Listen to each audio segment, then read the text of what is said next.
What's up, party people? My name is Leah DeLeon, and I am a documentary filmmaker based in San Diego, California.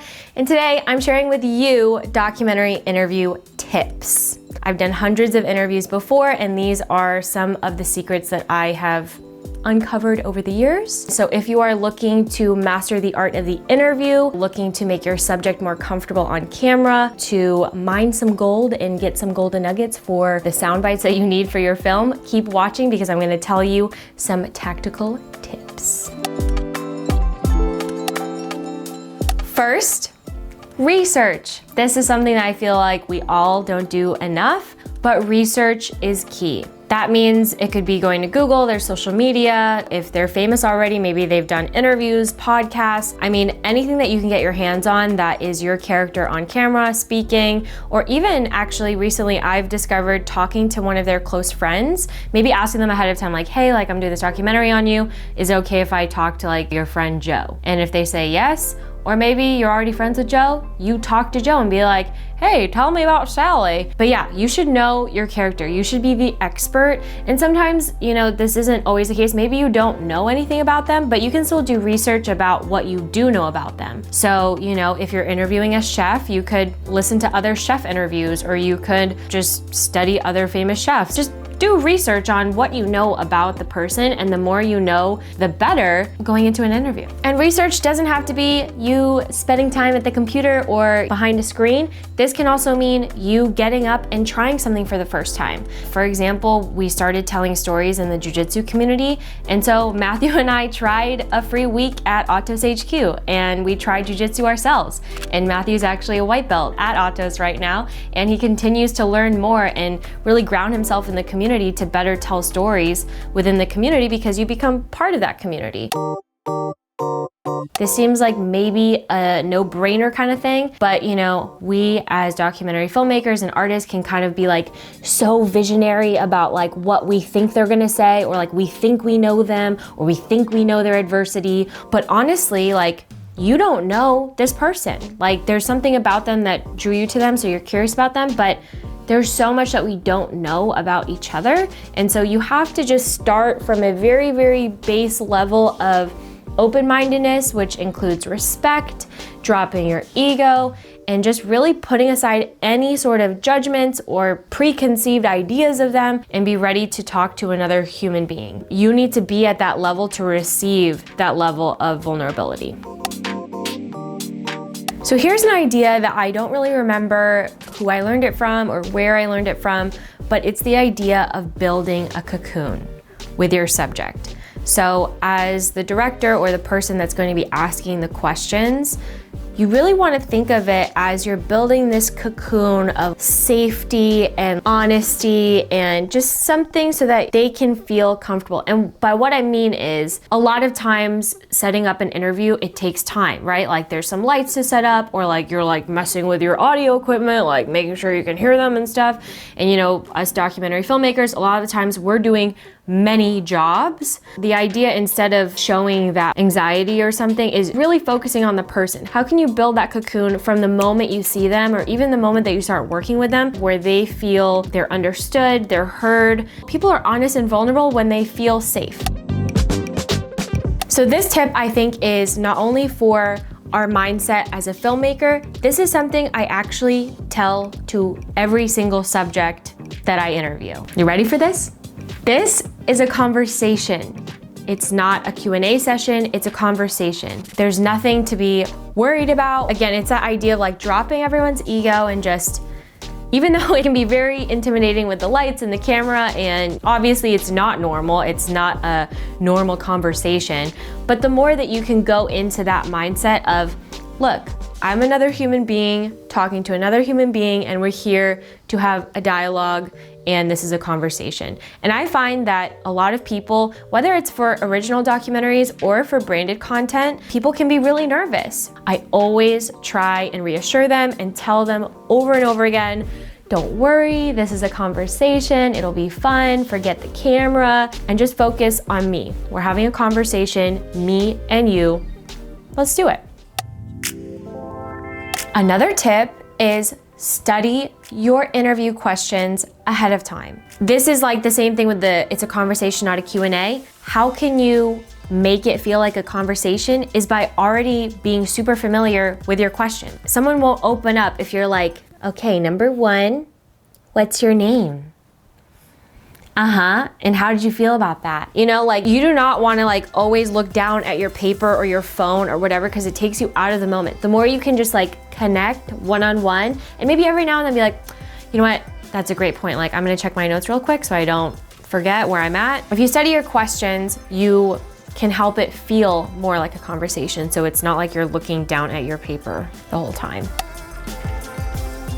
This next tip is finding a good location. So sometimes your resources are limited. Maybe like you have to shoot inside of their home, or like you're interviewing this grocery store man and you have to interview the guy in the grocery store. Sometimes you don't have control over your location. However, you can always be creative and think ahead as to what setting, what backdrop that we're seeing, how does that add to the story? So if you're interviewing a personal trainer, it would make sense to interview them inside of a gym with like weights in the background instead of in a kitchen.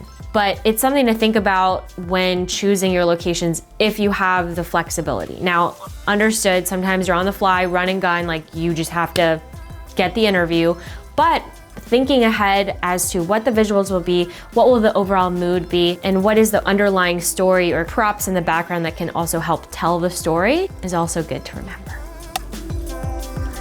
That is something that a lot of times you can forget, but then you do not want an alarm annoying you midway through their sentence. Another thing that I recommend doing during an interview is recording room tone. A lot of the times I do this mostly in the beginning so I don't forget. Sometimes I do it at the end, but something that I have done that I tend to like and people don't have issues with is kind of treating it like a meditation. So I'll say, okay guys, like we're all set, we're getting room tone right now. And for those of you who don't know what room tone is, basically it's recording the audio from like the room itself so that when you're editing later on and let's say you want to build a natural pause or like you just need that like dead air to help smooth everything out, that is what room tone is.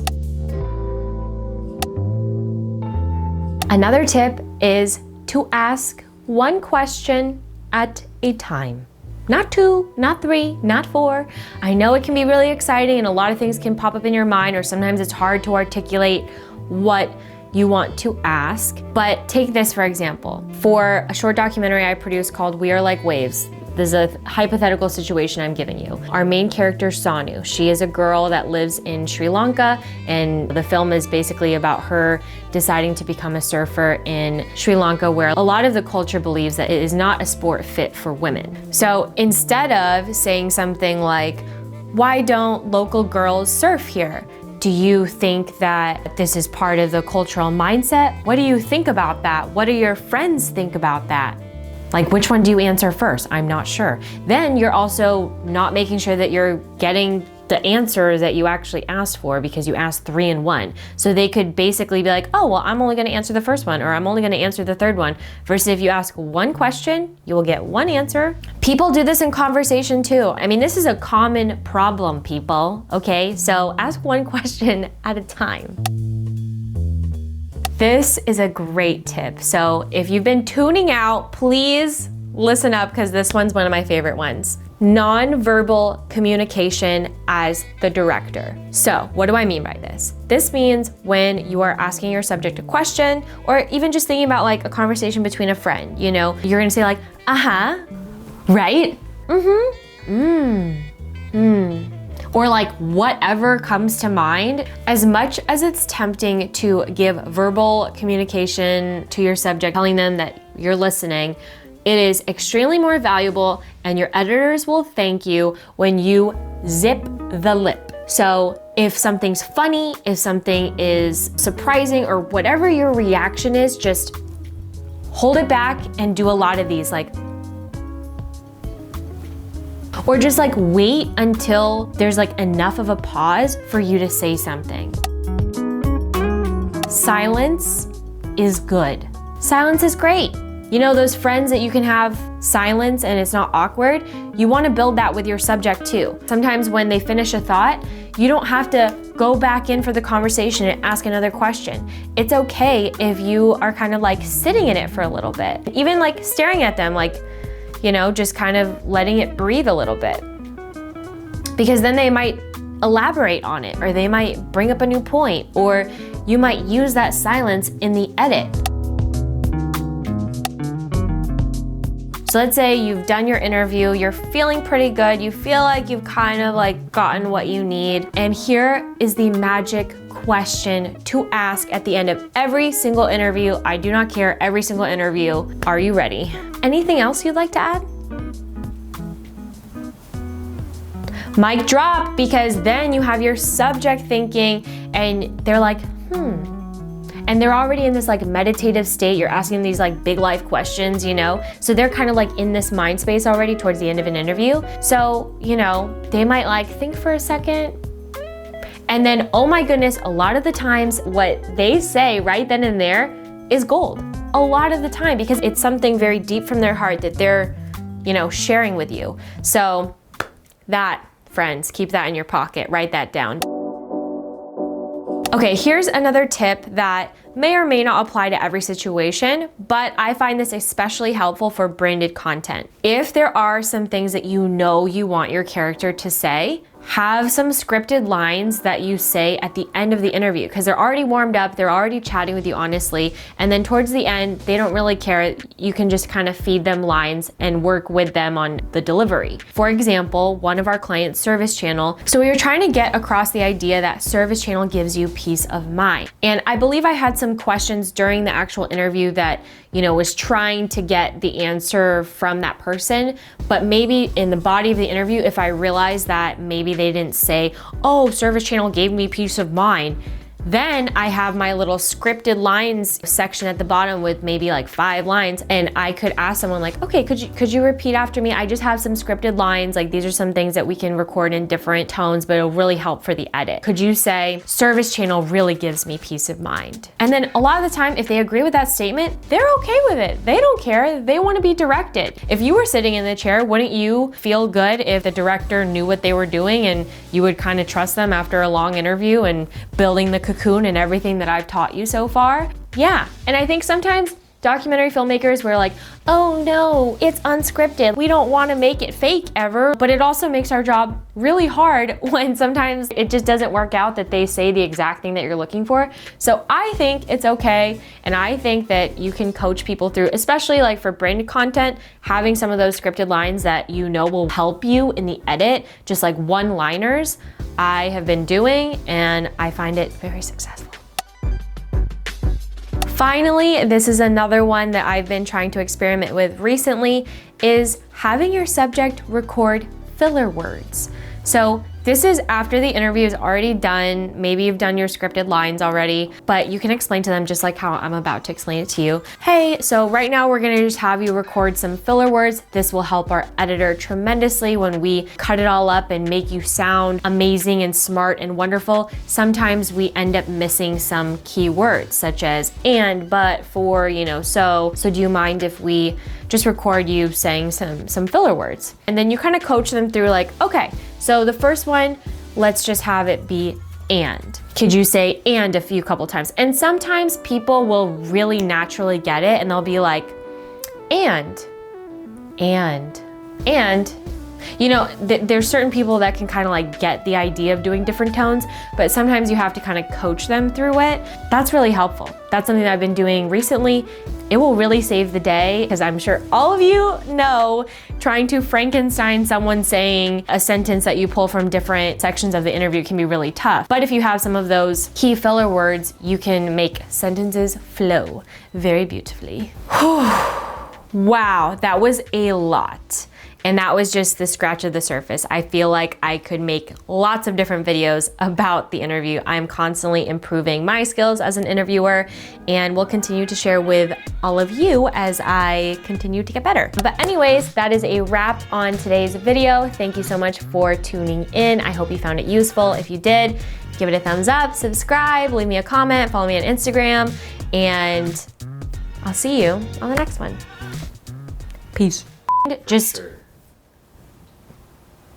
you're fired. Sorry. Drum roll, please. Please.